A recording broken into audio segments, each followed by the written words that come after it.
What's up, everybody, and welcome back to another episode of the Koop'd podcast, the podcast that can and will talk about Bruno. As always, nice. My name is Koopa. Thank you. I was sitting on that one for like a week. Whew.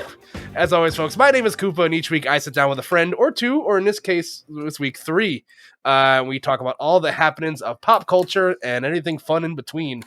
And your boy has the COVID, and I decided to watch a crap ton of movies this past week, and I wanted to talk about one of them this week, and that movie being Encanto. So we're going to talk about that in length and our favorite Disney songs. And hey, I hope you guys are along for the ride, because I brought a couple of heavy hitters with me this week. One of them is a top Super Smash Bros. Ultimate player, and the other one is a forest dweller / cosplayer. I'll let you guys decide which one is which. We're leave that up to discretion. Please welcome first time guest to the show, KOKIRI and ESAM. Hi guys, what's up? Hi, how are you doing?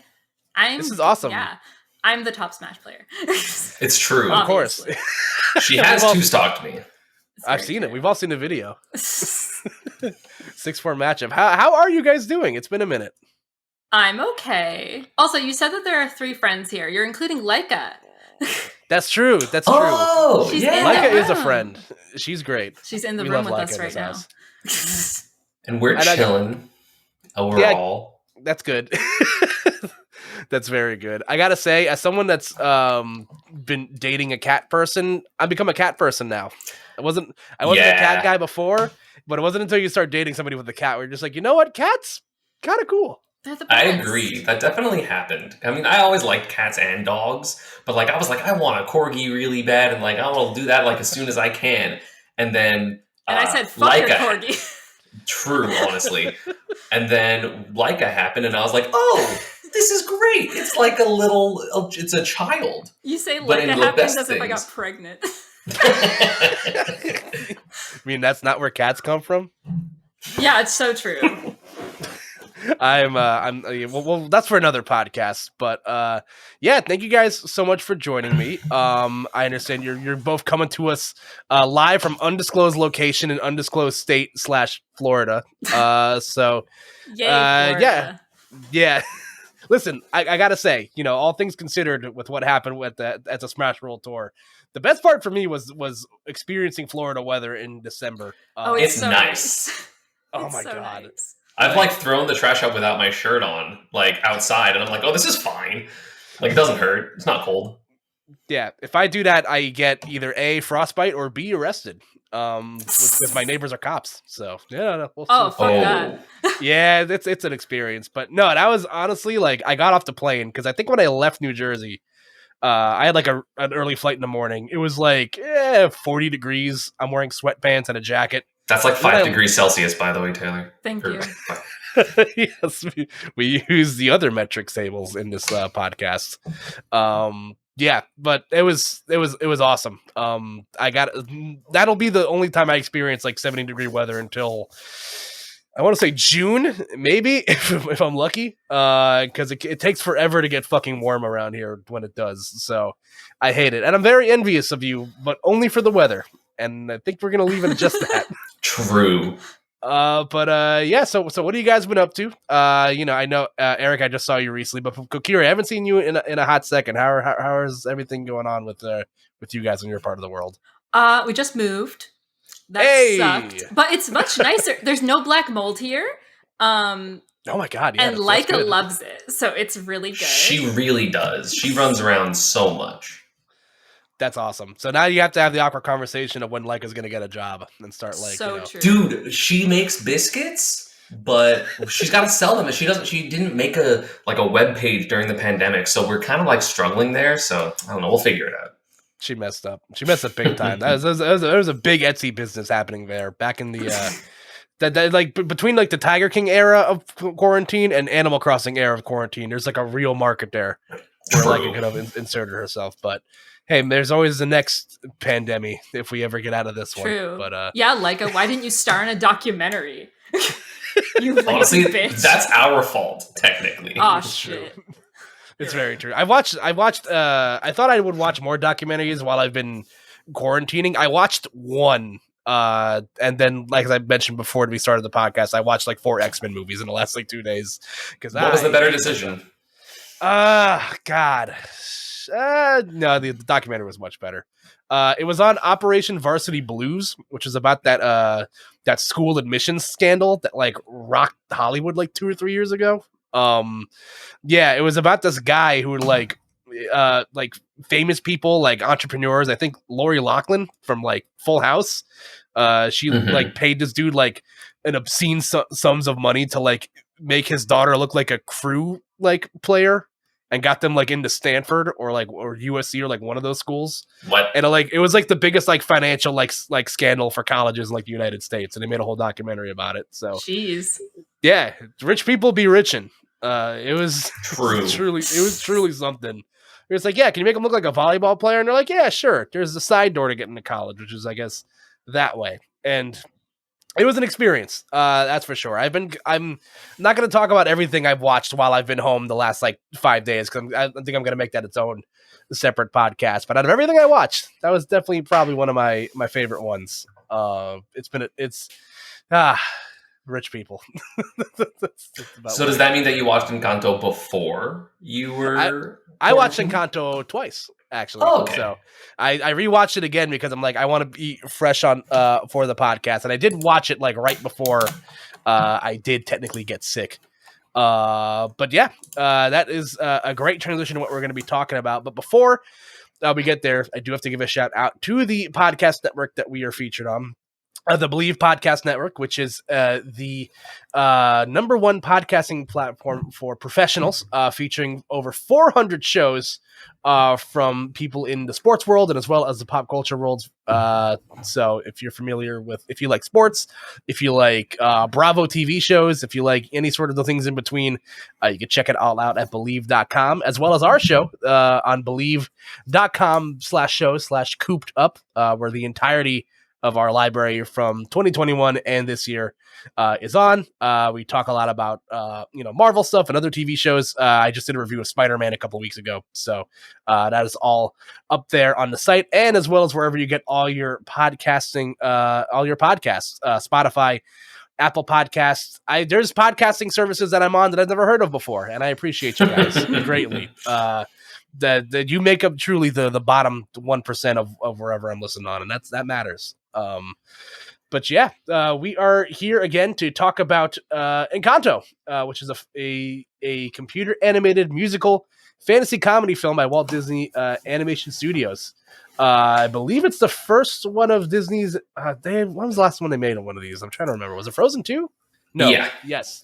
They had one in between, I think, but it wasn't like this style. I think we talked about it the other day. We were wondering. I think Frozen 2 was their last animated movie. I think you might be right on that. Luca was Pixar. Right. Okay, that makes sense.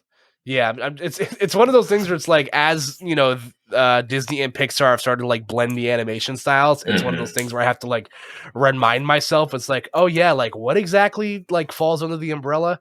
Actually, we were all wrong. It was Raya and the Last Dragon. Oh yeah, right. We didn't watch that. Mm-hmm. I also haven't seen that one yet. It's funny. I had Ange on my podcast like well over a year ago, and she was like, "Oh, you should watch Raya." I'm just like, "Yeah, I'll get on that," and then I just never did. So the struggle of having to watch too much content for my job, but yeah, I heard nothing about good things about that one. The last one I saw was Frozen 2, which I really liked. Frozen 2 slapped. It's so good. It's good. I might be talking about that a little bit later. Same. But yeah, we are not here to talk about any of that. We are instead here to talk about, this is the 60th film in Walt Disney Animation Studios. My God, that's a lot of movies. That's a lot of movies. Like, holy crap. MCU, hold your drink. This is the 60s film produced by the studio, directed by Jared Bush and Brian Howard, written by Charisse Castro Smith, and music by Lin-Manuel Miranda, who has had a grip over my life this past year, because I watched In the Heights recently again, and that movie slaps. I love In the Heights. He directed Tick, Tick, Boom, which is one of my favorite movies of last year. That's the one with Andrew Garfield in it, right? That everyone freaks out about. I've heard good things about that movie. TikTok loves it. Yes, it is so good. I didn't think Andrew Garfield could sing like that, and apparently he does, and that's why he is the best Spider-Man of all time. True. But yeah, that movie was dope. That was his directorial debut, and I said that now that I, am forced to stay in my room for 5 days, I'd finally watch Hamilton, and I'm gonna get on that eventually. So, because I recently found out that Hamilton was like not a new thing that came out like 5-6 years ago on Broadway, and I've just been living under a rock for the longest time. Like, what? Yeah, I watched a bootleg of it like ages ago, and I had no idea what was going on the entire time. And then I heard it came out again, and I was just like, did I imagine watching that? Because it seemed like that came out so long ago. But it's so weird because like my dad had been watching Hamilton bootlegs for like the longest time, and I'm just like, when were you so like I don't know, my parents are thespians, so they love that stuff. But the music is insane. It's really good. That's his. I mean, Lin-Manuel Miranda is so good at just like the composition of his songs and like the foreshadowing and the themes in it. So I think Encanto is his best though so far, if I'm honest. He put his whole Lin-Manuel Miranda into that fucking soundtrack. He went crazy on there. Oh, we've now put it into the world. Oh man, but you're right. He definitely did do that. And I guess now we can jump into it again. We're gonna be spoiling this movie. There's really isn't like much to spoil. This is a pretty like standard Disney movie, all things considered. Like it's got an act 1, an act 2, an act 3. There isn't really much of a bad guy, which is like a fun little twist in the film. But yeah, it features a star-studded cast featuring Stephanie Beatrice, John Leguizamo, Diane Guerrero, among others. Wilmer Valderrama. I always pronounce that guy's name wrong. It's the dude from it's Fez from That 70s Show. So, yeah. I'm bad at actor names. Yeah, Wilmer Valderrama, you whore. I love That 70s Show so much. But yeah, the movie had my synopsis here before, but my there we go. The movie features the Madrigal family, and it features a whole litany of people in this family who are magical and have powers, except for the lead character Mirabelle, voiced by Stephanie Beatrice. She's the only one without a magical gift, and then she learns the big, deep, dark secret that the magic of their family is disappearing, and she sets out to find out what's happening and how to save her and her magical house. So, Eric, I'll start with you. What were your thoughts on the film? Did you like it? Did you have fun with it? I thought it was really good. The thing about like Disney and also Pixar, but specifically like the Disney movies, like their environments are getting crazy. So like the sequences, especially like in the songs, like are insane. It was so pretty. It like the moments that like had impact really because of how they both like the music and the environments, just like they actually felt really impactful. It was really good. I was a huge fan. KOKIRI, what about you? How are we feeling? I loved it. The ending made me sob with the door. I loved it. Hurt. I agree with Eric that like the environment was so fucking beautiful. And like we watched Encanto and then Luca directly afterwards. And as we were watching Luca, we really enjoyed it. But like not as a diss to Luca, but more as a compliment to Encanto, we could tell that the environment was just so full. Like it had so much going on. It felt so lively. The music was incredible. I would not be nearly as nice as Mirabelle. I would have told everyone in that family to go fuck themselves. But I loved all the characters so much. It was so sweet. Yeah, no, I echo a lot of those same thoughts. And fun fact, as the time of this recording, it won the Golden Globe for Best Animated Picture. So I haven't. This movie's probably going to clean up or like around award time. I can't think of anything else that came out within like recency that's going to like carry it over the top like this movie is, but it's rightfully deserving of all these accolades because I also enjoyed it. I thought it was a lot of fun. Number one, I'm also a sucker for environments in these Disney films. I'm always so intrigued of how well Disney's going to make like water look or like Dude, or like leaves. Oh my god, like trees look so good. It's crazy. Yeah, like I watched a lot of like behind the scenes stuff for this movie, and I think like Lin-Manuel Miranda and like a bunch of the other, creative minds on the movie. They like spent like a week or two in like Colombia, which is where there's a big Colombian influence in this film, and you can see that with the music, you can see that with obviously the environments, the clothes that everybody's wearing. It feels very, very authentic, and again, I love the again. I would also not be as nice as Mirabelle throughout various parts of this movie. Nah, like, all right, y'all don't want to listen to me? Fuck y'all. Like, exactly. I think the family was fine. The grandma specifically, and that everyone was just scared of her. So, like, I'll give it up to the rest of the family. I commend them for working through it and understanding her struggles. But also, if I was Mirabelle and I was treated that way, I'd be like, nah, fuck y'all. Also, if I was like anyone else in the family and I saw how they treated Bruno or Mirabelle, I'd be like, nah, fuck y'all. I'm gonna go lift shit over there. Like, fuck this town. Like, I don't know, but also just like the sense of family and how they worked through everything was very sweet. I'm just, I wouldn't do that shit. yeah, no, I feel that. Again, like I mentioned that this movie doesn't really have like an antagonist, but obviously, like, they look at the grandmother as the who's the matriarch of the family. Yeah, she's a bitch. She runs the show, as they mentioned in that opening number, which is so good.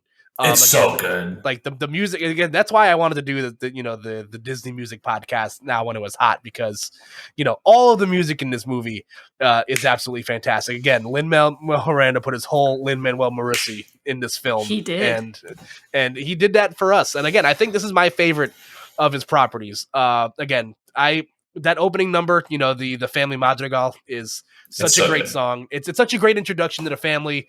And Stephanie Beatrice, I know her primarily from as playing Detective Rosa in Brooklyn Nine-Nine. That's the same person? Yeah, it's the same person. I didn't even know that was the same actress. Yeah, again, I just recently binge watched Brooklyn Nine-Nine like last year, and I loved it. I loved every second of it. And it's really funny. It's so funny. And Stephanie Beatrice as Rosa is a completely different person than she is in her interviews for other stuff. I can't even imagine her playing any other character but Rosa. Like, yeah. It's similar to like April Ludgate, where it's just like, I only see you as that person, Yes. Oh my god. Why am I blanking on the name right now? I literally just watched the Hot Ones episode earlier this week. Aubrey Plaza. There we go. Yes. Landed that plane eventually. She was in another movie I watched recently, Ingrid Goes West. She plays a similarly crazy character. Watch it. It's a lot of fun. It's on Hulu. To be fair, I think that is just Aubrey Plaza. Yeah. Yeah. I'm pretty sure they created the character of April for her. Yeah.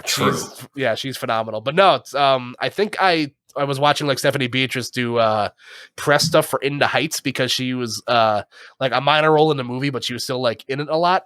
And I'm just like, that's her speaking voice. Like, she sounds so different, and she's so like bubbly and fun, and like you hear that through all the the music in this movie. I think Lin-Manuel Miranda said that he wrote like a lot of the songs like specifically like to cater towards her voice, and it was a great choice. Everything absolutely popped in this movie. But again, the big thing that I come down to is is the family aspect of it. You go through each family member's struggles. You go first with Louisa, and she's losing her strength, and like there's the physical strength, the literal strength, but then there's the metaphorical strength of like people like look to me to like be the strong one, but like I don't always want to be the strong one, and I'm just like, oh man, like, yeah, it hits me right here. There's a song that she does with her other sister, who is voiced by Diane Guerrero.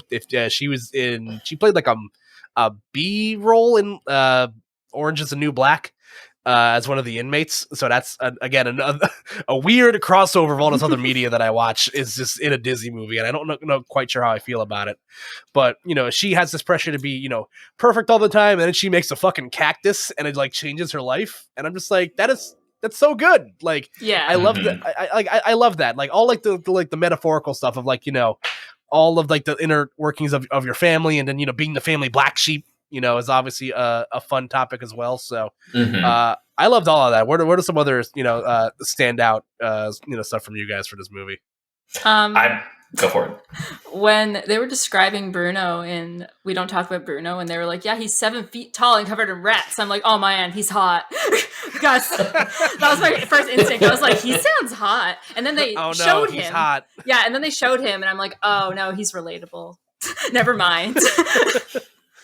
I gotta say, he definitely has one of the cooler powers for sure. Like, yeah, he has. It is a scary power, though. It's a scary power. Scary. Everyone getting mad that it's like, oh my god, my life had misfortune, and he told me about it. It's just like, that he did you such a huge favor. Yeah.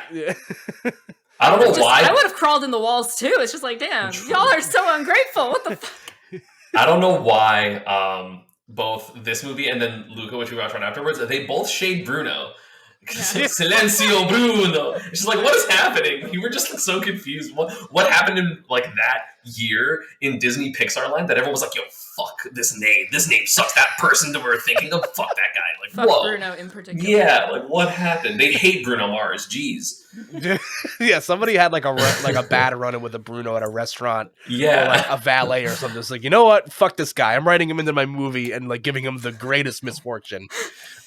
Which is hilarious. Again, voiced by John Leguizamo, aka Sid from Ice Age, which is hilarious. Oh my god. That's why it sounded familiar. He killed it though. He crushes it. He really does. I love when he like puts on like the cape and like the pot and stuff and is like, I'm, because he is just like, I'm not any of these like good characteristics because everyone just shot on him forever.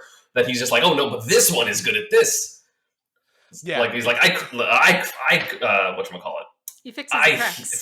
Fix the cracks, but it's not Bruno, it's whatever the name of the his alter ego. He's cosplaying. Yeah, exactly. It's so funny. I just love a dude that just hangs out with rats in the walls. Like, this is so funny. Ideal life. I truly. And again, the powers, the magic powers in this movie are fantastic. We get that whole opening, number about what everybody does. I love the fact that, and the mom that heals you with food. I think that's such like a, it's again, it's one of those things where like literally it looks cool, but then there's like, the emotional aspect of that. I can think of tons of dishes that my mom would make where like it would like make me feel better, or go like, or like in that scene with Ratatouille where like the food critic eats the ratatouille and he's like warped back to his childhood. I'm just like, oh, that's so good, that's so clever. Yeah, like I love that. And then you get the aunt that controls the weather and the sister that hears everything, which is like a blessing and a curse. Like oh my god. Like, I want to be the kid. We don't want to think about the curse part. We'll just stick to the rest of it. We don't want to know what goes on in that house. My favorite thing about, I forget her name, the sister who can hear everything, is that she's like, she's just like, I can hear Bruno just like in the walls mumbling. She's just like, I don't fucking know. Like We Don't Talk About Bruno. Like, can you imagine just hearing like this little guy being like, yeah, my little rats, I'm fixing the cracks. And she's just like, I'm the only one with this knowledge. What the fuck do I do? I would go crazy. I would move personally. Honestly, I think I loved her animation specific, like her, like when she was on screen. I think she was the funniest character because she's just like, just always in the background, just like, what's going on? And then just like walks away as if she knows nothing because obviously her power is just she can hear everything. But like all the moments and all the lines that she had, to me, were so funny. Yes. Because also, I mean, there's always she's the epitome of just like not my business. Yeah, but there's at the same time, there's always especially as a Cuban American, there's always the person in the family that's the gossip.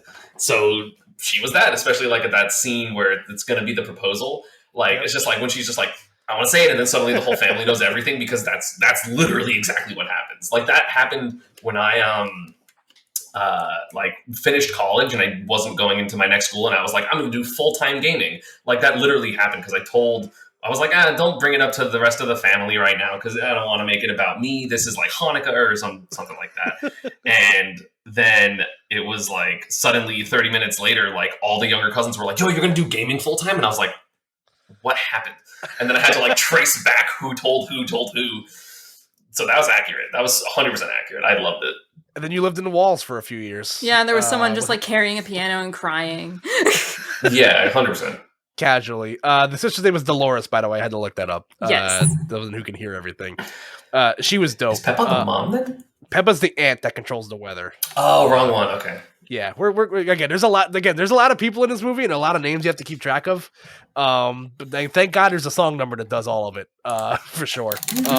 What would your magical power be if you guys had to choose one? Oh God. Yours is literally in the movie, Kokiri. Is it? Oh, talking to animals. Yeah, like easily. Honestly, that's a good one. Just look into Leica's eyes and be like, "You're so fucking stupid. I love you so fucking much." It's like, why are you screaming? I'm trying to think. I don't know. I probably just have something about the fact that I could grow hair or not grow hair anywhere because bald. I don't know. I can't think of like an actual one. You have the ability to have any superpower in the world, and you want hair. That's so sad. What if I could make other people bald, and I could like I'm basically just like I give people the perfect haircuts and like trims and stuff. He's such an empath. He makes other people bald. I love empath slander recently on the internet. It's been so funny. It's pretty good. It's pretty so good. Me slandering empaths. The empath. I think they don't like me. No, I'm just kidding.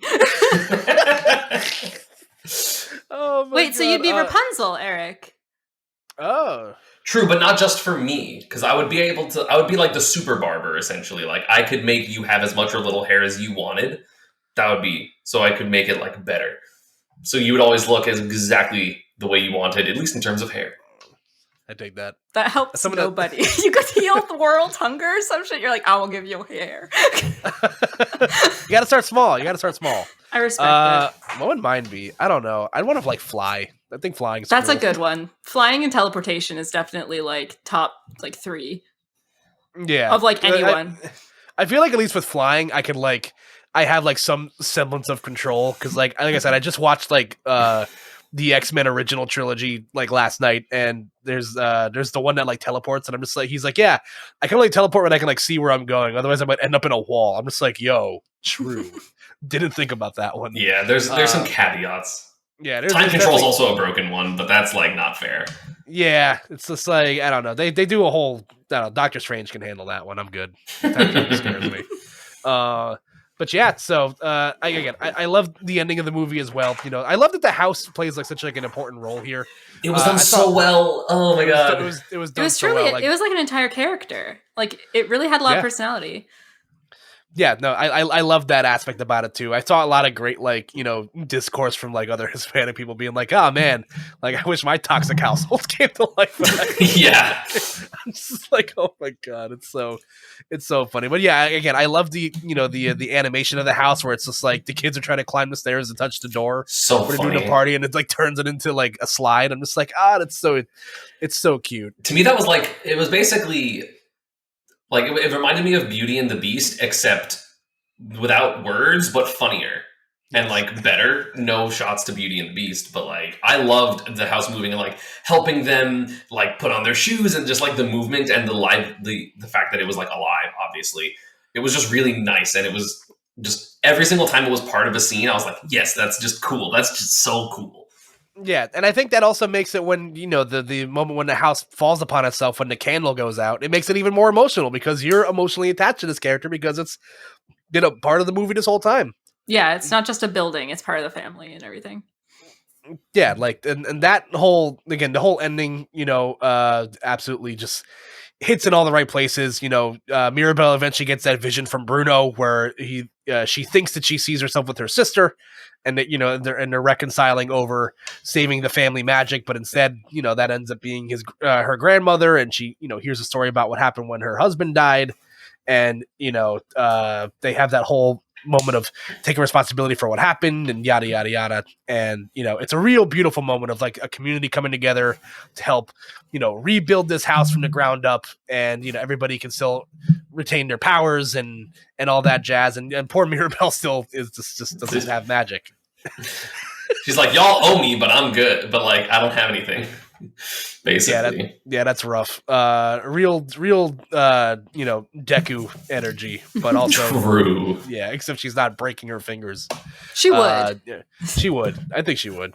I totally would believe it. I wish my grandma eventually wasn't stubborn at the end of her existence. Don't we all? So that was I literally at some simply point get superpowers.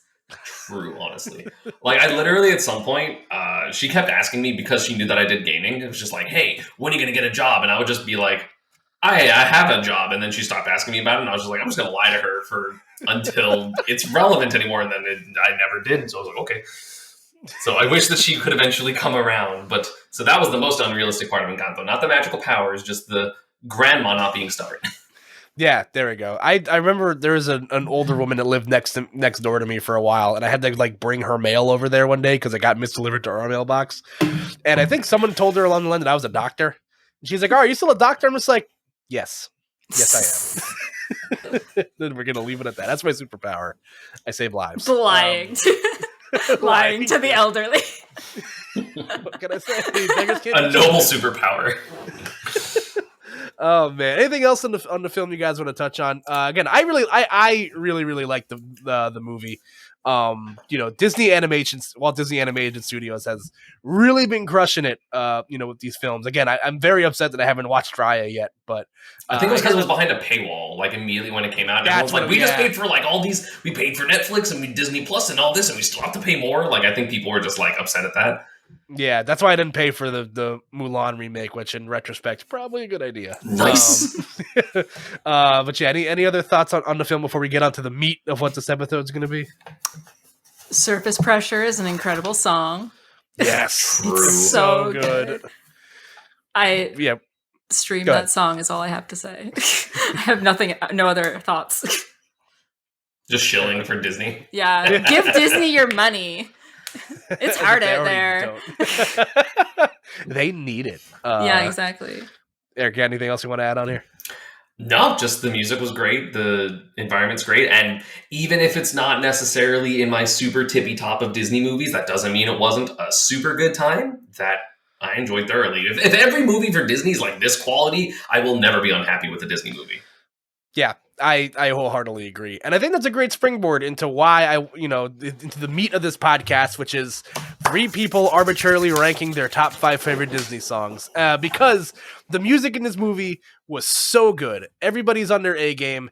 And We Don't Talk About Bruno is a banger. That song Truly. is so fucking good. Mhm. And that has Lin-Manuel Miranda's hands all over that song. It's got, it's got that great, Latin undertone beat to it. It shifts through genres every couple of seconds. And then it does my favorite thing about watching theater and my favorite thing about watching musicals is when multiple people are singing on the same track at the same time. So good. And I'm just like, oh God, it's so good. So that song has been living rent free in my brain. Like Bruno living in the walls since I've seen the movie, and it's so good.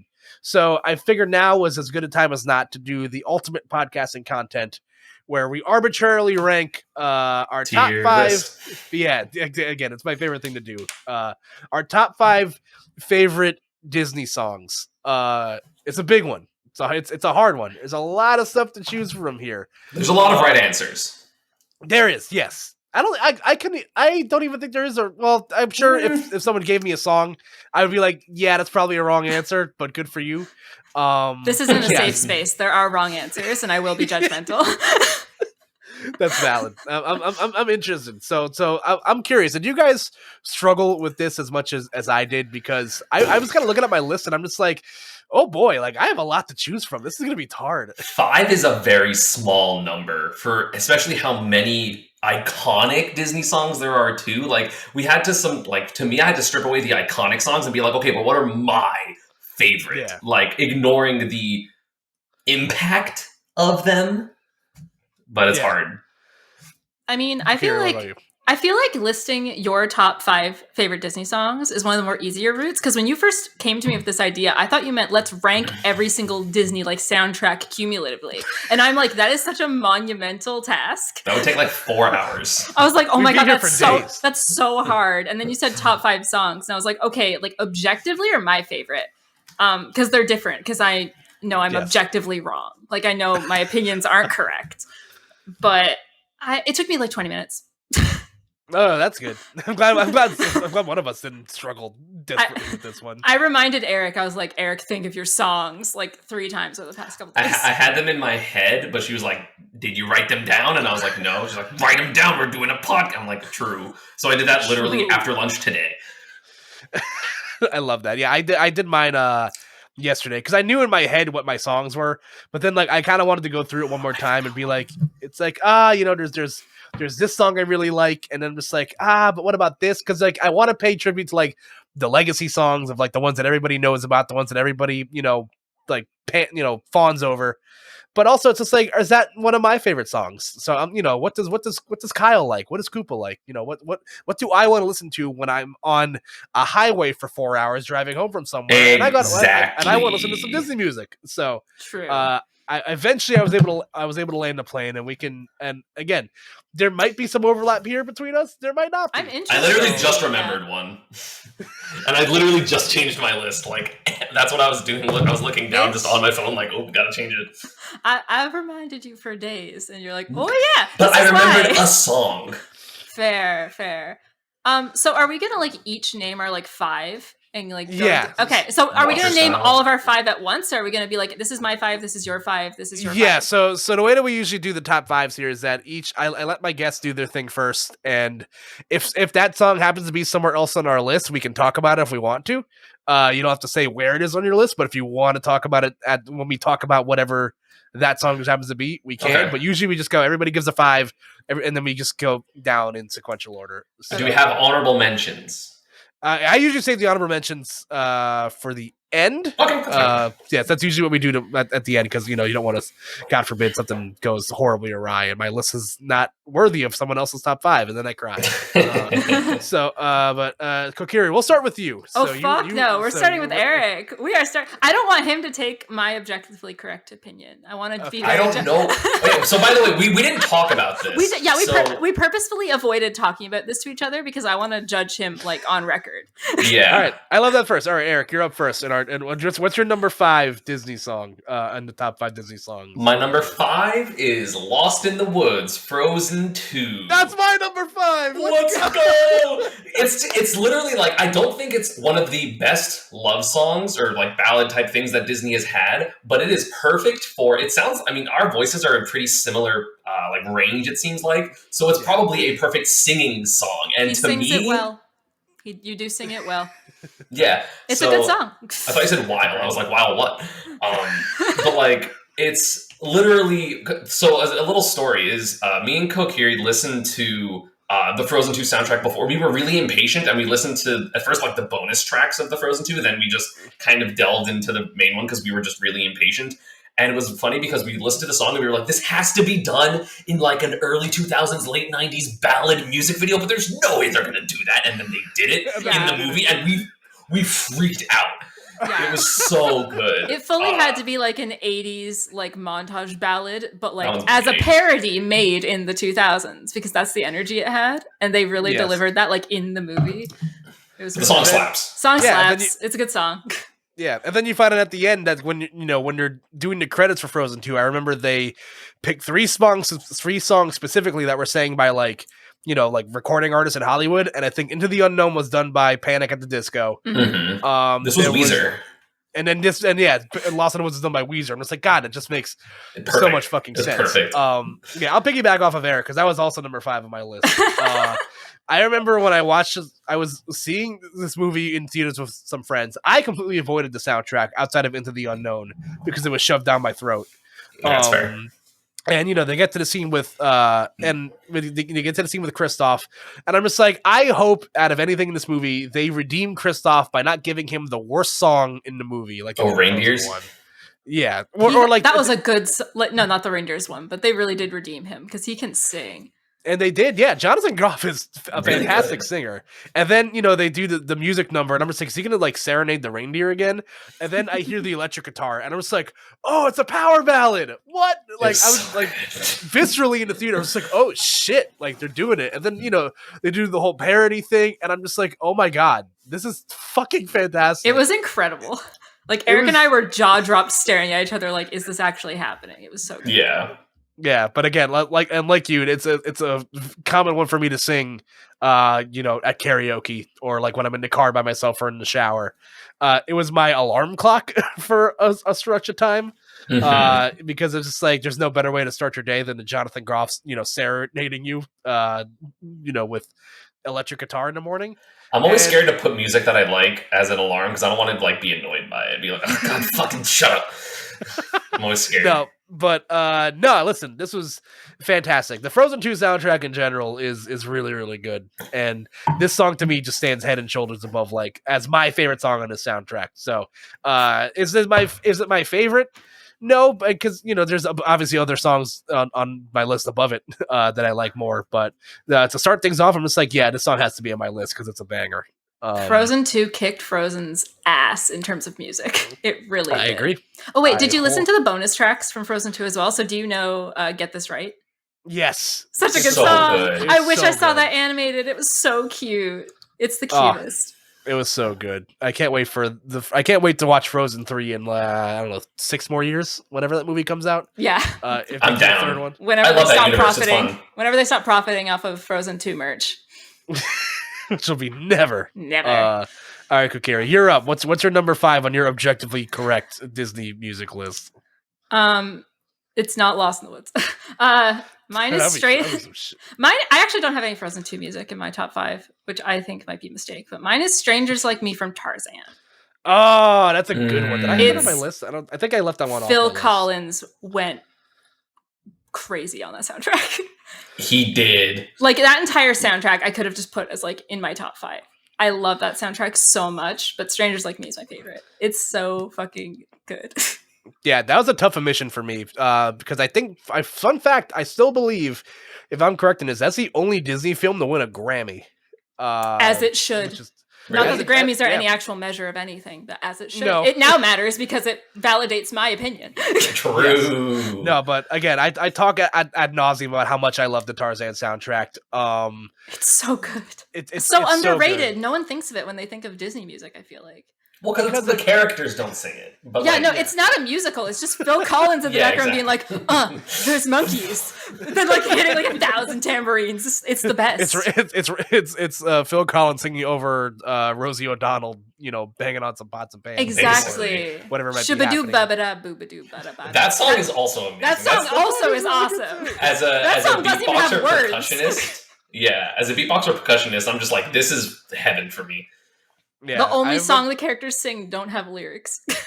Phil Collins was like, no, not happening. All me. that's above me.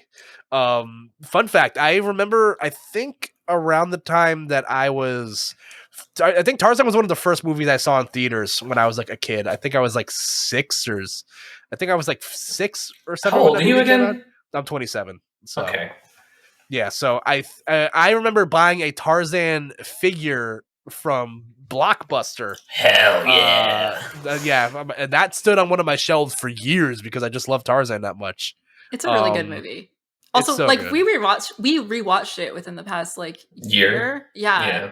And it holds up. It's really good. Yeah, I haven't seen it in a while. I might have to make a Clayton has a gun. He shoots. He was fully shooting at people.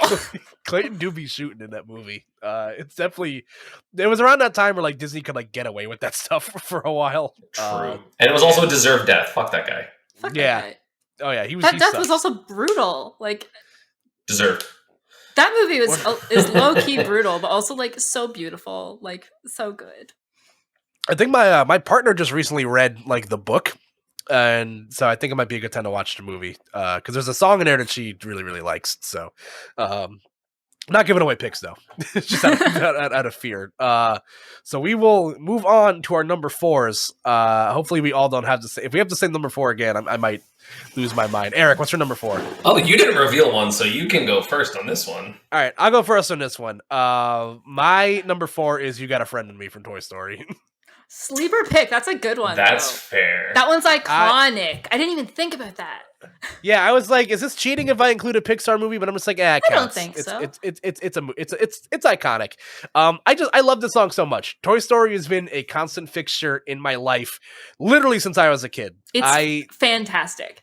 Yeah, and Randy Newman's sultry tones, at the end of every single movie, just it's so good. Again, it's when I was taking guitar lessons growing up, this is one of the first songs I learned how to play. For the obvious reasons, and nice. it's just like the message is so sweet. It's simple. And I love the Spanish version that plays at the end of Toy Story 3 when everybody's dancing with each other. Aw. And I'm just like, it's oh man, it's so good. I just love Toy Story so much. I struggled so much because I almost put the song in Toy Story 2 on this film instead. The sad ballad song that plays. Yeah. The one that's always it's always over like animals that don't have homes on TikTok. Unfortunately, also popular with TikTok. But God, that's You Got a Friend of Me is just it's so iconic, and I love it so much, and it means a lot to me. So Toy Story rules. I will always love Toy Story. Yeah, Eric and I agree that Toy Story is objectively the best Pixar movie. It's a perfect movie. It is. It's a perfect movie. Like I don't. And it was the first from Pixar, which is crazy. Like in terms of that studio, wild. And if that's a great benchmark for like when you look at how they animated, the dog in Toy Story to how they animate the cat in Toy Story 4, and it's completely night and day. Like one of them looks like a real cat, the other one looks like shit. Yeah. The 90s. It's okay. Yeah, it was a radical time. All right, Eric, what's your number 4? So my number 4 is from The Lion King, and it's Can't Wait to Be King. It's just a very fun song. I don't think it's objectively up there in terms of what the best songs are. It's just a lot of fun. Plus, when like the more like choir comes in with the rest of the animals at the end, like that's always fun, even though I still don't know one of the lines of the words. But it's okay. That's what lyric websites are for. True. I look at it, forget the next time I sing it. I'm just like, I still don't know the words. Just like every single time. It's so good. No, it's a great song. It's one of my favorites. You can't go wrong. Again, you can't go wrong with a lot of these. Yeah. Like I said, you can't go wrong with most of them. Let me just make sure I'm correct in there. There are objectively wrong answers here, but that's not one of them. I love that song so much. It's so much fun. I just love that Zazu's just like, can we please just go home? Yeah, like the banter's so good. Like the playfulness of the kids, because they're still kids and they make it, that they're kids, which kind of then puts into context how, tragic Mufasa's death is, spoiler alert, for 20 years ago. Whoa! Well, what the more than that, 25. What the fuck, Eric? Yeah, but like, I really liked how they kind of showed the kids and like their dynamic with Zazu as well. And it's just fun. And I definitely do all of the voices, which is fine. It's fun to sing. Again, fun to sing is like a pretty important metric on my chart. So absolutely, yeah, that's a fun one. KOKIRI, you got any thoughts on "Can't Wait to Be King"? I think it's a good song. I don't. The Lion King is definitely like the Disney movie I have watched the most. I wouldn't. It's probably up there for me too. Yeah, I wouldn't put any of the songs in top 10 for me, even though they're all bangers. Not my tops, but also still a good pick.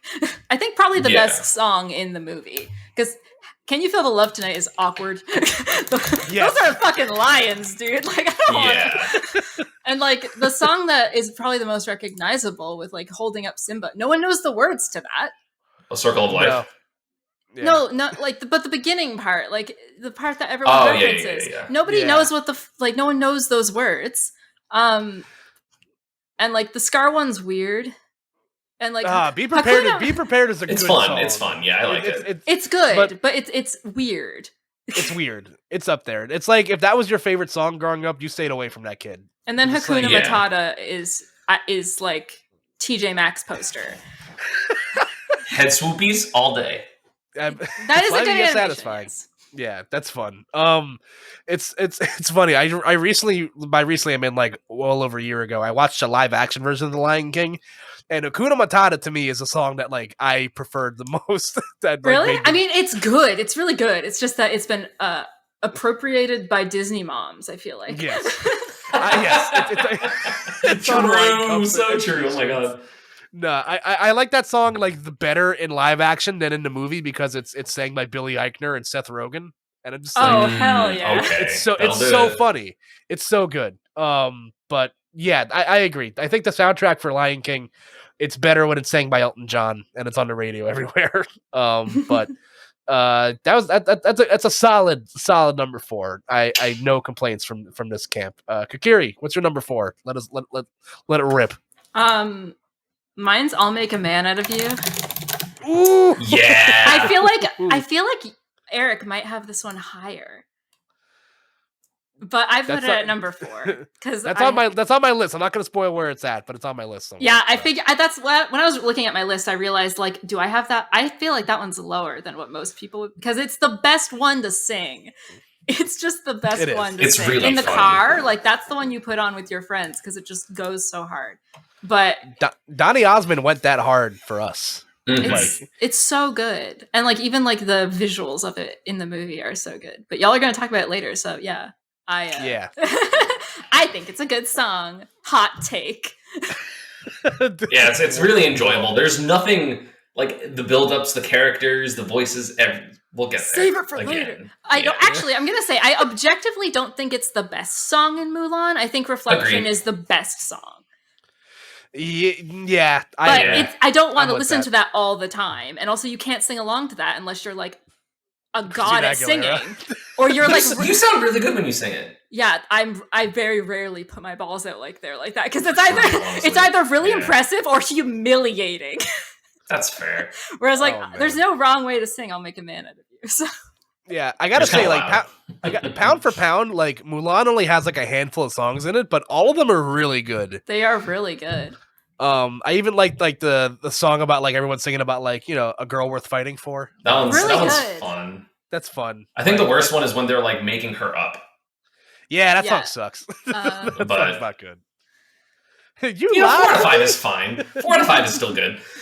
You're not even lucky? You lied to me? I love that movie so much. Oh man! All right, that's a solid number 4, and I'm sure we'll have more thoughts about that song as we move on. KOKIRI, what's your number 3? You haven't revealed the pick yet. What's your number 3? Let it rip. I feel like I'm just setting myself up for failure because I put such a good song at number 4, and that's just like the rest of your songs aren't as good as "I'll Make a Man Out of You." My number 3 is "Part of Your World." I struggle. Oh, that's such a good one. Oh man. I think that The Little Mermaid has overall the best soundtrack. Like, just every single song is a banger. It's so good, and I just think "Part of Your World's" pretty. And my cat really loves it when I sing it to her. So she does. Leica literally will like sit there like starry eyed, like, "Oh my god, mom is singing to me." But like, it's actually adorable. Only with that one. If I try anything else, she's just like, "Ew," and then leaves. Literally. You start saying, how come Leica doesn't like Les Poissons? Like, something wrong here? We feed you fish every day. What the fuck? No, I struggled not putting this song on my list because I love the soundtrack to The Little Mermaid so much. I didn't watch that movie. I didn't watch The Little Mermaid like growing up because it wasn't, you know, my demographic. You know, I was a you know, a very toxic cis male growing up. But then, you know, So that's why "I'll Make a Man Out of You" is so high. You're a misogynist. You heard it here first, folks. Good night, everyone. No, but all things considered, like it's soundtrack wise, it's so good. Like in that like middle Renaissance period that you know that Disney went through in like the early like the mid 90s. This pound for pound, this is it's my second favorite soundtrack. It's so good. It's Under the Sea, Kiss the Girl. Obviously, the best one, Les Poissons. Fucking. That's her number 1 spoilers. Yeah. Oh my god. Poor Unfortunate Souls. Awesome. Yeah, it's one of the best Disney villain songs. Yeah, so. I agree. I feel like it's the most consistent soundtrack where like there is no quality dip. Poor Unfortunate Souls also a top 5 Jonas Brothers song. True, very because they did true. a cover of it. Yeah, the punk Poor Unfortunate Souls. Oh man, I'm play it at my funeral, please. But noted. No, I love "Part of Your World" so much. It's so good. Okay, thank you for the validation. It definitely hurt to not have any Little Mermaid on my list. I love her trying to explain. You could have put it. I love her trying to explain. I always loved the part growing up. I was like, hey, the fish doesn't know what feet is. It's so funny. Yeah. What is fire? They need SpongeBob physics in that because fire is underwater. It's a very confusing universe if you try to go to the under the water whatchamacallit.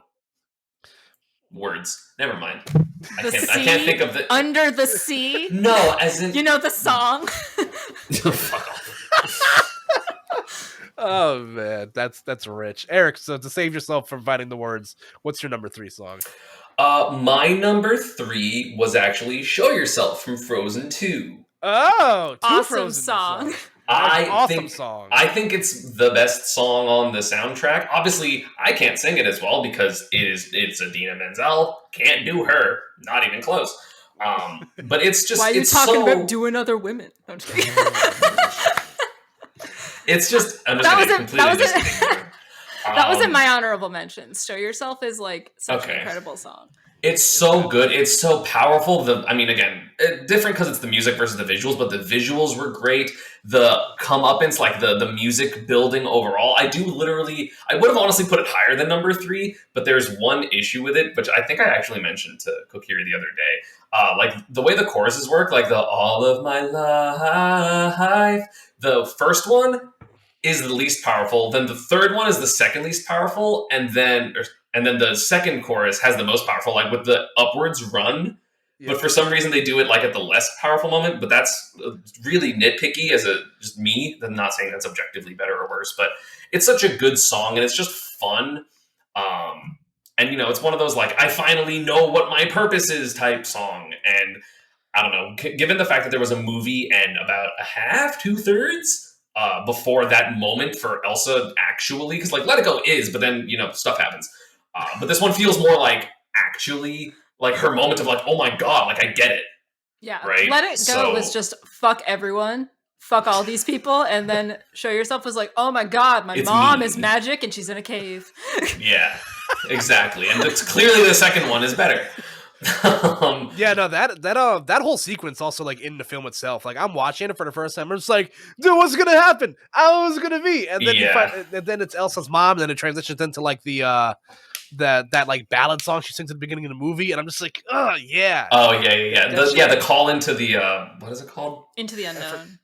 Or whatever. The where the north wind meets the sea. Oh right, the thing. Yeah, exactly. Yeah. But like it's just good. I love it. It's really powerful, and I feel like I had to put either like one of the Idina Menzel songs because she's just Menzel. Sorry, I don't know if I'm mispronouncing her name, but she's so talented, and I feel like I could not put one of those on. All Is Found, I believe, is the name of the song. Yes, there it is. Yeah, there we go. No, listen, rightfully so. That song is so good. And again, the Frozen 2 soundtrack stays winning over the Frozen soundtrack. So, yeah. And Frozen soundtrack's good. Like, that's the crazy part. Yeah. What's your number 3, Koopa? My number 3 is I'll Make a Man Out of You. So Fuck yeah! So you're not that far off. Again, I can again, it's a go-to karaoke song. It's a go-to one when the carpool's getting kind of stale. Group song, yeah. It's a great song to sing in the shower. Like I love this song so much. It's so good. Mulan is head and shoulders one of my favorite Disney movies. Like I was a little worried putting this list together because I'm just like, I feel like some of these songs I like are like a little like, I mean, this song definitely wasn't a reach. I'm sure I was not surprised that all three of us like the song so much. Yeah. But it's just like, like Mulan doesn't get talked about as, in my opinion, as much, doesn't get its roses as it deserves as like a great Disney film. So good.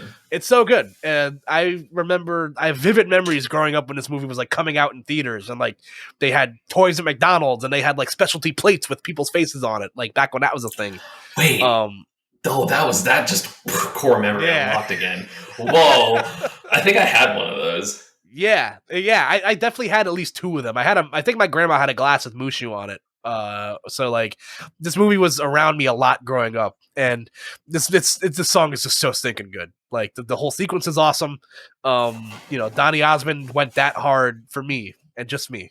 Just you. And also us, but more so you. But more so me. Yeah. And then the whole soundtrack is great. I'm a big fan. So I'll Make a Man Out of You is my number 3. Do you want me to just go next for my number 2? Am I just going straight for the jugular? Yes. All right. My number 2, I struggled with this one for a long time because I mentioned before there's a movie soundtrack that I like more from that like middle Renaissance period more than The Little Mermaid, and that's Aladdin. And my number 2 song is Prince Ali because I love that song so much. That's a good song. That song is so much fun. It is. It's a great sing-songy song. The visuals are great in the movie. Robin Williams, God rest his soul, crushes it out of the park with this song. I struggled a lot trying to pick just like, a song for this movie, but the one that I always come back to is Prince Ali, because I love a good key change. I love a good, chorus line. Like I love, the drums with Prince Ali when it's slower at the end. Oh, yeah, it's really good. The breakdown slaps, and also the Broadway show is great. And this is one of the best songs on the Broadway soundtrack. So, using that as a low common denominator, this song is great. And I love Aladdin. It's one of my favorites for sure. So Aladdin's soundtrack is definitely slept on. Yeah, I agree. It's really good. It be slapping. I actually was talking to Eric about Aladdin a few days ago, because I was like, oh yeah, like what are the songs on Aladdin? He's like, oh yeah, the first song, the one about him being a street rat. God. And I was like, wait a minute, did you forget the entire beginning of the movie? Yes. And he was like, yeah, it starts with Aladdin stealing things. I'm like, you forget about the lamp and the guy selling the lamp and the fact that the entire movie is just an elaborate ploy to sell someone a lamp. And then he was like, I don't remember that happening. And I was just like, oh, okay. And that was that was then followed by him thinking that Sleeping Beauty was the one who had the apple. Hey, no, I recounted that immediately before you even said anything. I was like, wait, no, an unforgivable blunder. A lot of secrets being aired out on this podcast tonight, and I'm here for it personally. I thought you were going to keep this between us. Good night, everybody. Also, like. A fun visual thing in Aladdin is I didn't notice much until much later into my adult life. When they do the opening song Arabian Nights, it's sang by a guy who's like working at a hookah shop. Yeah. And I'm just like, oh, they tried to sell us that as a kid. Interesting. Yeah, the entire opening scene is very, honestly, better you forgot it. But like, also, I think it's very funny that it's like, yeah, this entire movie is just some guy trying to be like, please buy this fucking lamp. I'm begging you. Riff raff, street rat, sound scoundrel. Take that. Exactly. Yeah, so good. But yeah, that's my number 2. Who wants to go next? Eric. Sure. I'm feeling judgmental and feisty. Apparently, God. My number 2 is from probably my favorite soundtrack overall in a Disney movie, which is Hercules. And it's Go the Distance. It literally would have been number 1, but it has the 2-minute instrumental break because he says bye to his parents. But when I sang that at Summit, I had to wait there for 2 minutes. And I forgot that part was in the song. So I was just like, hi, everyone. What's going on? And you still put it at number 2 after it shamed you in such a manner. But it's because it's so good. You forget it. Great song. Yeah, like the beginning it's good. Again, really singable for my range. Really powerful. Because, I mean, Hercules is my favorite Disney movie. Same. So, like, it's, of course, like, it's Hercules' moment. Of course, then you have... like all the other good music, I Won't Say I'm in Love is amazing. All the ones with the Muses. There we go. I was gonna say sirens. I'm like, that's not right. He says. I was gonna say sirens. I'm like, that's not the right word. The first song in the movie opens with "We are the Muses." Oh, true. But like, they're great. Like, it's just so good. There are literally so many powerful songs on that, and Go the Distance to me, especially when it has like the one later after he beats the first. It's like the I will beat the odds when it's a little different. Yeah. It's so good. It's so it just sounds good, and the horns, like the it's just I love it. It's great. It's a good choice. It's very refreshing to hear that, you guys love Hercules so much, because I feel like Hercules is constantly slept on. It's so good. So good. It's fantastic. I think it's amazing. I love the soundtrack so much. I Won't Say I'm in Love is one of my favorite like heroine ballads in a Disney film. It's like it's so good. It gets me every time. Do you know what celebrity sings the not Disney version of Go the Distance? Or who's the recording artist that sings it? I feel like I do, but I can't think of their name. It was Lin-Manuel Miranda. Oh, fuck. No, it was Michael Bolton. I was going to say that. I thought Bublé, and I'm like, that's not the right Michael. Which one is it? Michael Bublé. The crossover between Lonely Island and Disney, Michael Bolton. Oh my god, that'd be terrifying. No, but I love Hercules so much. It's so good. All the Muse Gospels when they're singing throughout the various parts of the film is fantastic. Danny DeVito even crushes it in that one song that he has. Oh yeah, like the train. You're my one last hope, or shot, whatever. I love Phil, big fan. But yeah, that movie Phil was another of one titties. I watched. Phil. Yes, he is. Oh man, it's funny. I actually I owned the VHS to Toy Story growing up, and every time before the movie would start, they'd show the advertisement for the VHS of Hercules. So I watched both those movies a lot growing up. Hell yeah. Cute. Yeah, big fan for sure. Kokiri, what you got? Is this number 2? Yep. Yes. Mine's Eye to Eye from Goofy Movie. Oh, that's such a good one. How did I forget about that? I knew. I specifically didn't mention it to Eric because I want him to forget and feel shame. Because I did not forget. Oh, fuck me. Goofy Movie is so good. And good. I mean, I used to say that stand-up was better than Eye to Eye, but I think I'm just wrong. And Eye to Eye is just as long as it's one of the best Disney songs. There's only like 3 songs in that entire movie. And they're all great. There's a song that Max and Goofy sing. There's Nobody Else. Yeah. There's Eye to Eye Stand Up, and then there's the one where they're like on the road. Yes. Yeah. That sounds about right. Yeah. I think so. If I'm missing anything, I truly don't remember. I would listen to an entire Powerline album, like, forever. Free! Not even a question. If you're ever lonely, stop. You don't have to be. That line is a line for the so ages. Bad. Powerline told you to go fuck yourself. That line right there, officer. That's the one. No, for real. It's so good. I love that song. That song is so good. Oh, well, you just spoiled that your number 1 is Goofy Movie then. Yes. Aha. That was my number 1. That is my number 1. Really? Segue.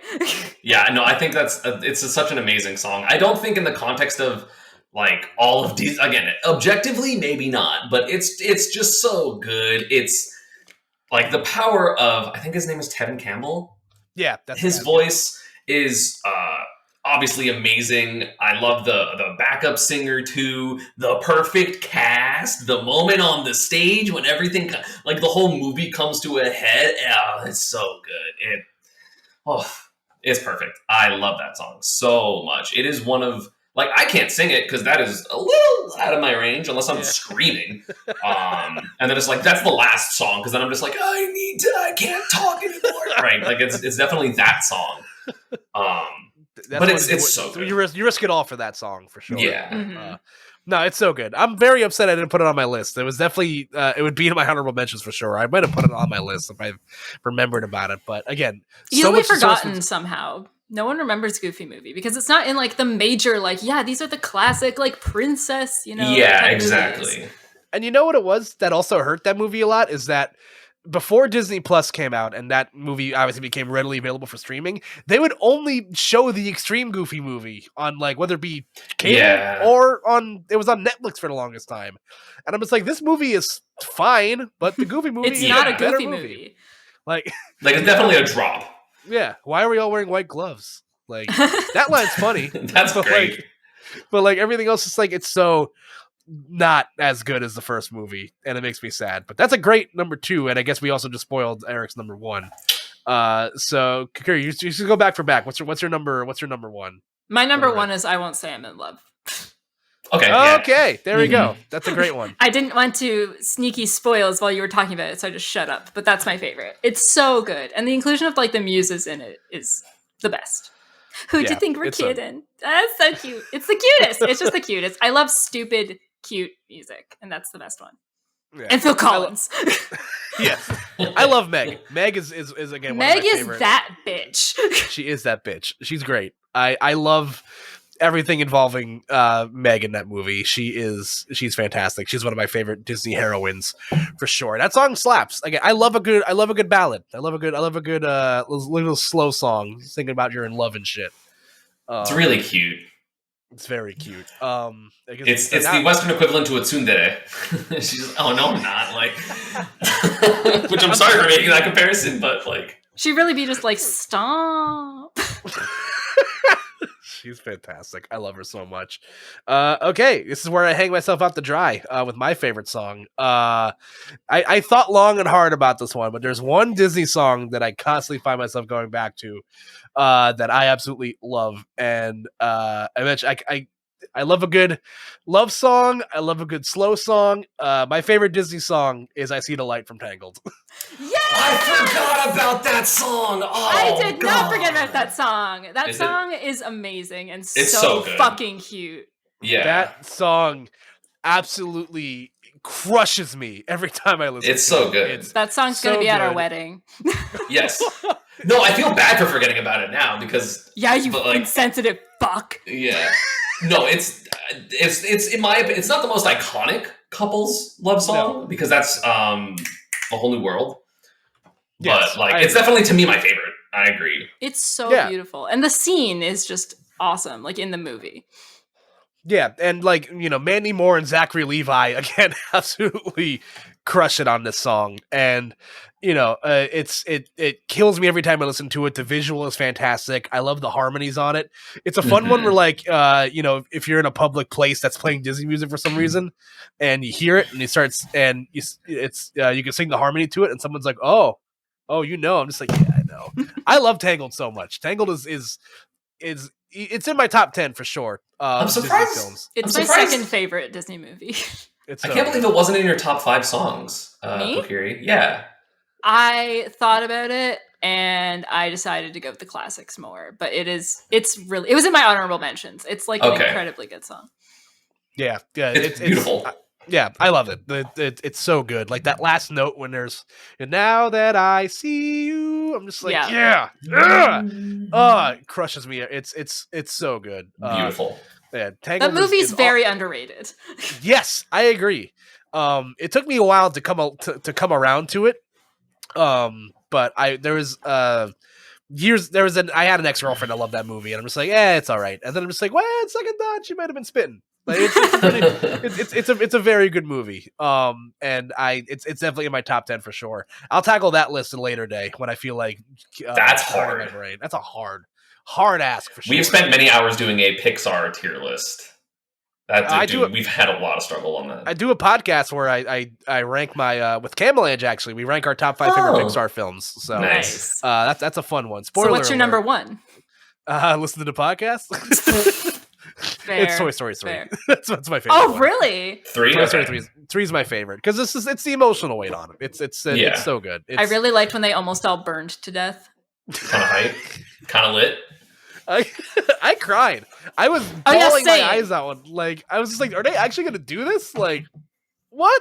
Yeah. And then lo and behold, they don't. And then I'm just like, I get to watch Andy play with his toys one more time. And it's like, I'm going to ignore how weird this is and just cry because I'm very emotional right now. I'm very vulnerable. Yeah, that's very fair. Yeah, that's my favorite. That's my personal favorite one though. So, man, wow, guys, we did it. Not much overlap. Very proud of us. So let's talk about some of our honorable mentions. What were some ones that you guys left in the cutting room floor? Because I had a lot. Well, Kokiri just mentioned hers was I See the Light. My 2 that I thought of, there was one that I literally think is top 5. It's just like a 30-second song. It is the I Know Who You Are, the Moana, the moment where like she's talking to Tafiti. Oh, yeah. And like when it's the lava monster still, and like that moment of just like, it's just really pretty with like the whole music is pretty. It's just like 4 lines. So I didn't want to like snub something else. I'm kind of surprised you didn't put anything from Moana on your list. They were all like my 6 through 10 is 2 Moana songs. So because it's that, and then You're Welcome is also on my honorable mentions. Oh. You're Welcome slaps. It slaps. It's so good. I had a couple that I struggled with. One of them was also from Tarzan, is You'll Be in My Heart. I love that song Really so good much. song. Mhm. That's again, I love a good ballad. Ballads are I'm a sucker for a good slow song. It crushes me.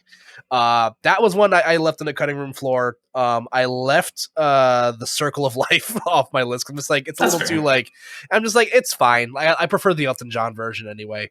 I have Friends on the Other Side was one that I also left off my list as well. That song is really good. Really good. I just watched that movie for the first time recently. I'd never seen The Princess and the Frog before. Same. I watched it like I think at the beginning of the pandemic. Yeah, I watched it like a couple weeks ago. But it was good. It's really good. And I've listened to the soundtrack, ad nauseum, and it's fantastic. So that was that was a rough one for me to leave off there. Again, I could talk for ages about songs that I really like that I didn't put on my list because again, there's what objectively is a wrong answer. Now that we talked about it, what is a wrong answer favorite Disney song? Hi ho, it's off to work we go. Just say you love capitalism. Of course, Disney wrote this. No. If you put that in your top 5, you are either lying or you are like actually a murderer. Like that is not a song. You have a gun Or you're over like, your head. yeah, like you are either a millionaire or you are like fully someone who I don't want to ever be around. Oh my god, that is so fucking funny. Yeah, I could talk ad nauseum about like all these films that I loved that there isn't a lot of music for. My favorite Disney movie that's not a Pixar film doesn't even have any like music to it, so I couldn't even include it here, and I'm sad. So what is it? The Emperor's New Groove is my favorite Disney movie. It's so good. Okay. I need to rewatch that. I watched it like once or twice when I was a kid. I don't really remember it that much. Have I shown you the picture of Emperor Koop'd, where I dressed up as Emperor Koop'd? Yes, I've seen it. Okay, I was gonna say It's fantastic. It's great. I think I've seen that movie a lot because it's my mom's favorite movie. Movie or like Disney movie? No, her favorite movies are Dirty Dancing, The Road to El Dorado, and The Emperor's New Groove. Honestly, Kind of iconic, yeah. Taste. That's a solid top 3. Like also the music in El Dorado, fantastic. So honestly, she was correct in her. That's decisions. a movie I haven't seen in a long time, and I would like to watch it again sometime. So, wow, we did it, guys. We made it here. Nobody's feelings were hurt. And not again, I didn't expect a whole lot of overlap, but unfortunately nobody got their entire list. You said you were going to put yourself out to dry when you revealed your number 1, and we were just like, no, that's correct. That is a good song. Because you know what it is? I feel like a lot of people sleep on those like newer films where I feel like a lot of I had people, Frozen 2 on my list. This is true. I got to remember the company that I keep. But yeah, listen, those newer Disney Animated Studios films slap, and I'm gonna watch Raya and the Last Dragon tomorrow. Not tonight, maybe tomorrow. I still got like 4 more X-Men movies I have to watch before I finish this binge. Hey, that's man, so many. I committed to the bit. It's fine. I made my bed. I'll sleep in it. Did you have any other honorable mentions, Kokiri, or just I See the Light? Pretty much covered it all. I think A Whole New World is objectively the best Disney song. I think it's just the best one. Like that's a good one. Despite any opinion, I think that's the best one. Everyone knows that song. I made a top 5 of what I think the objectively correct answers are. Go for it. Shoot. Well, I had number 1 was A Whole New World. We've talked about this a little bit, me and Kokiri.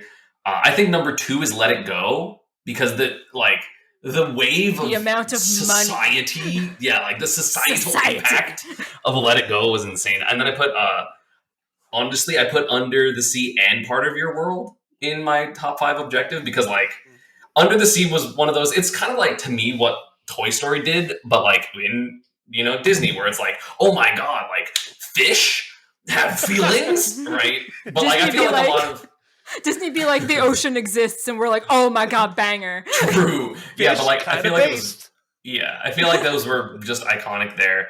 And then I just put like something from Tarzan as number 5. I don't know. You could pick one of like the Phil Collins. Yeah, favorite character in any Disney movie. So Phil Collins. Honestly, yeah, that spits. We don't talk. I was a staunch Frozen hipster for the longest time when the movie first came out because I think I like just graduated high school when Frozen came out, and like everybody was talking ad nauseum about it. I'm just like, I'm sure it's fine. It's not that good. And then I watched it. I'm just like, fuck, that was pretty It was good. really good. I'm just like, oh, Let It Go kind of bangs. That was another song I had on my list. Not Let It Go. I had What's the Love is an Open Door. Yeah, that's It's really It's good. so good. Yeah, it's good. That's my I want favorite someone to- duet. I think It's good. It's so fucking good. Even And though when I found out that Hans is a dick.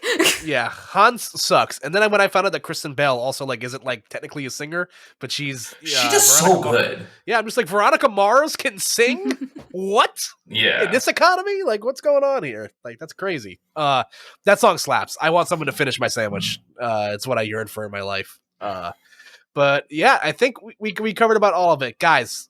Thank you so much for going on this incredibly arbitrary yet important journey with me this week. This was a lot of fun, and it delivered. You guys are the best. Yeah, thanks for having us. We love you. I love you guys too. I can't wait until the world is slightly better, and then we can all hug and not worry about having to take off 5 days of work. Yeah, for real. Take another selfie just on the ground doing the Koopa pose. I can't. It's been too long. I need it. It's been too long. I need it so desperately in my blood. So you guys can go ahead and plug your stuff. Let the people know where they can find you, what you got going on, all that fun stuff. I'm at I'm ESAM or twitch.tv/I'm ESAM or youtube.com/I'm ESAM. It's all the same everywhere. So I'm there. Professional bald man. It's true. No other skills to be spoken of. No superpowers. Just bald. I could have made the electricity joke with Pikachu, but I didn't want to. I don't know who Pikachu is. I don't know her. I don't know her. Oh my god. I'm KOKIRI. My @ is sleepykokiri. I cosplay sometimes, and I'm a professional Super Smash Brothers player for Panda Global. No, It's true. It's true. That's absolutely not. I just cosplay. I cosplay for nobody. She's my You're coach. a great follow on the internet because you're very funny. Thanks. The jokes are ever flowing, and I'm here for it. Thank you. Again, I'll put all that stuff in the descriptive script below, so you guys can all look forward to that. You can follow me at Koopa NJ, like New Jersey, across all platforms. I am not going anywhere anytime soon, so don't just follow me for updates for when I eventually maybe stream like twice a week. I don't know. We'll figure something out. Woo! But Very the good podcast. commentator. Thanks, I appreciate that. Actually I try. fire. Oh, you guys are the best. I try every day. Fantastic. Hire Koopa for your events. He's the best. I'm on cloud 9 right now. I need more wrestling references. Bring them back. That was unfortunately never my forte. I was just the alias in that one, but I'm working on it. I'm working on some new material. So yeah, you can follow me across platforms there to see what I'm up to. Follow the show at Koop'd Pod. Yeah, make sure to subscribe and download the show on all of your favorite podcasting platforms: Apple Podcasts, Google Podcasts, Spotify, and again, check us out on the BLEAV Podcast Network, and you can check them out at BLEAV Podcasts across all their social media. And yeah, that's going to be it for this week, folks. So everybody, have yourselves a wonderful time and take care. Good night, everybody.